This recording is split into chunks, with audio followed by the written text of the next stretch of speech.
Deep within the Vatican's secret archives, there lies a letter, yellowed and fragile, nearly 5 centuries old.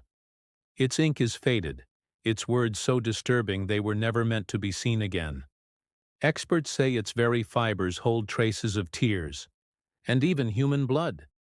It is the confession of a girl, just 14 years old, the girl who was supposed to be crowned queen. But instead, on the night promised to her by destiny, she was broken beyond imagination. Her name was Catherine de Medici. Born into the powerful Medici family of Florence, Catherine was a pawn in a great political game, sent to France to marry Henry of Orleans. It was a union meant to be a bridge between kingdoms and popes. She dreamed of love, power, and a royal future. But what awaited her in the bridal chamber that night was not love. It was a living nightmare. The ritual that followed was something history tried to erase. In the grand Palace of Marseilles, a secret medieval tradition was performed on foreign brides, a so-called purification ceremony. It was an ancient, brutal rite whispered about by nobles, but never recorded in any royal book. Catherine was only 14. Her husband, Henry, just 15. But the true architect of that night's horror wasn't the young prince. It was Diane de Poitiers, Henry's older mistress, a woman twice his age who controlled his every thought and move. That night, 23 nobles gathered in secret passages hidden behind the chamber walls. They watched from behind curtains and carved stone slits as Catherine was subjected to a ritual of unimaginable cruelty. Her pleas, spoken in her native Italian, echoed through the marble halls, answered only by jeering laughter. The trauma was so severe that her eyes bled, her tears mixing with blood. By dawn, the innocent Florentine girl was gone. In her place, someone new arose, someone forged in pain, silence, and an unquenchable thirst for vengeance. In the days that followed, Catherine barely spoke. She glided through the palace corridors like a ghost, observing, memorizing, and planning. The courtiers saw only a meek, obedient girl, easily controlled. But beneath the fine silks and lace, something dark was taking root. Her silence was not weakness. It was calculation. Catherine was a product of the convent of St. Lucy, a prodigy of her time. She spoke 5 languages, had studied philosophy, politics, and even the hidden arts of alchemy and medicine. The skills she once learned to heal, she would soon use to kill. In secret, she began keeping a diary. It wasn't for her thoughts or dreams. It was a list. 23 names. Each one belonged to a witness of that horrific night. And beside every name, she left a blank space for the date and method of their death. 3 years passed. Catherine mastered her role, playing the part of the fragile, unassuming princess. She smiled at banquets, flattered courtiers, and pretended to be nothing more than a decoration. But behind those calm, watchful eyes, she was preparing poisons with surgical precision. Her first target was Jean de Montmorency, one of the nobles who had wagered on how long she would endure the wedding ritual before collapsing.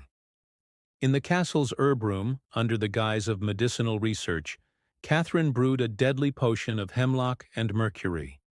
The poison worked slowly, agonizingly. Convulsions, blood, and then silence. When he died, the court physicians called it a terrible case of food poisoning. Only Catherine knew the truth. One by one, the names in her diary began to be crossed out. Each death was a macabre work of art, a dark reflection of her own suffering. Every victim endured a pain that mirrored her own humiliation. Some were driven mad by hallucinations before their final breath. Others felt their bodies fail inch by agonizing inch. Catherine left a signature with each victim, a small sealed vial filled with a red liquid and a cryptic note, a chilling reminder of the night they watched her cry tears of blood. But there was one name she saved for last, the one at the very top of her list, Diane de Poitiers, the woman who had orchestrated her humiliation, the mistress who had stolen her husband's loyalty and her dignity. For Diane, Catherine planned something special. She didn't want a quick death. She wanted Diane to feel time itself become her tormentor.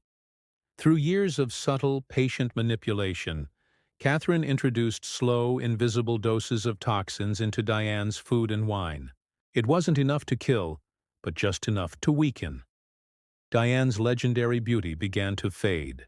Her memory slipped, her strength waned, her vibrant health decayed into a slow, withering decline.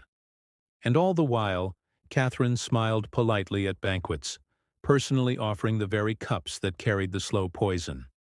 It was a war fought in silence, a vengeance delivered without a single public blow.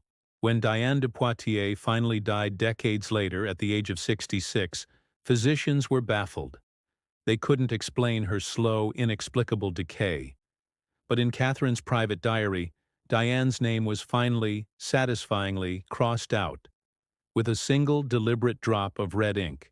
The 14-year-old girl who entered the French court was destroyed, but from her ashes rose a queen, a master of politics, a survivor, and an avenger. Catherine de Medici would go on to rule France as its regent, a woman whose name would be whispered in both fear and awe for centuries. She proved that the deepest wounds can forge the strongest weapons, and that true power often lies not in what is seen, but in what is patiently planned in the shadows. Catherine de Medici wasn't just a survivor anymore. She had evolved. She became a strategist, a silent architect of power, and some whispered, of death. Her sharp intelligence, her endless patience, and her deep, almost innate understanding of politics transformed her into one of the most formidable women in all of Europe. She rose from a scorned bride to the queen consort of France, and later, its regent. For nearly 3 decades from behind the throne, she held the fate of the French crown firmly in her hands. But amidst all her political maneuvering, one final name lingered, a ghost from her past, the name of her own husband, King Henry II of France. He was the boy who had stood by and allowed her to be humiliated on their wedding night, all under the watchful, triumphant eye of his mistress, Diane de Poitiers. For him, Catherine decided, a simple end would not suffice.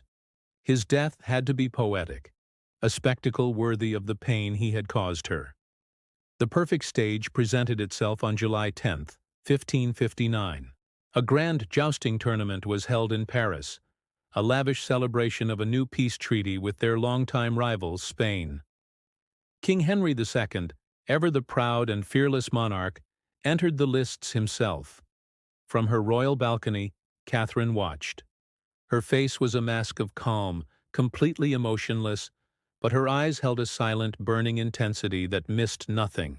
The trumpets blared, the horses charged, and as the lances clashed in a shower of splintered wood, a freak accident occurred.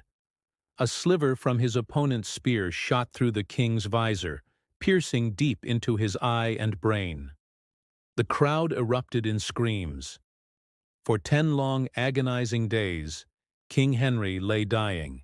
His body was racked with convulsions, a raging fever consumed him, and his mind descended into a terrifying madness. It was a slow, torturous end. Much later, in our modern era, scientists examining the preserved spearhead from that fateful joust made a startling discovery. They found traces of unknown organic toxins, suggesting something had been deliberately applied to the tip. But in the 16th century, no one could ever prove Catherine's involvement. Her hands remained clean, at least officially. When Henry finally drew his last shuddering breath, Catherine's expression was unreadable, a blank canvas.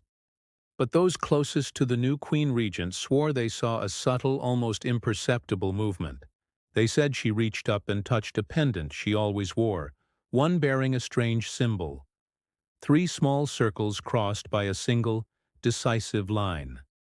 It was the very same symbol she had frantically etched into the wall of her bridal chamber on that terrible night her innocence was stolen away. It was finished. The final name in her mental diary was crossed out. After her husband's death, Catherine de Medici ruled France as regent for her sons. Her influence was immense. Her power, her intellect, and her legendary ruthlessness didn't just shape the future of France. They sent ripples across the entire continent of Europe. But her legacy remains forever stained with whispers. Whispers of poison, of calculated revenge, and of a queen who forged her pain into an unbreakable crown of power. A letter, allegedly from Catherine to a confidant in the Vatican, and now sealed away once more in its secret archives, is said to end with a single chilling line written in her own hand. God may forgive, but I do not. Yet Catherine's story, as dramatic as it is only one of many buried deep in the shadows of history. Countless other royal women, figures like Mary Tudor of England, Isabella of Bavaria, and the infamous Lucrezia Borgia, each carried their own dark secrets of suffering, betrayal, and ultimately, vengeance.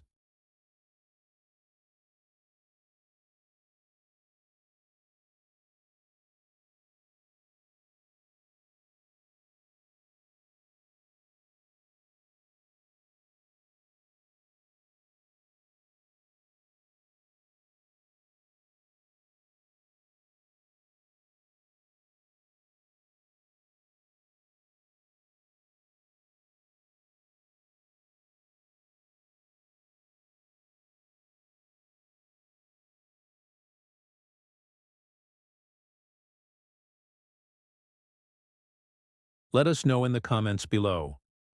Because if Catherine de Medici's tale has sent a chill down your spine, trust me, what comes next will make her story feel like a children's bedtime tale. Thank you so much for joining us on this journey into the dark corners of history. If you enjoyed this, don't forget to like, subscribe, and hit that notification bell so you don't miss our next deep dive. We'll see you in the next video.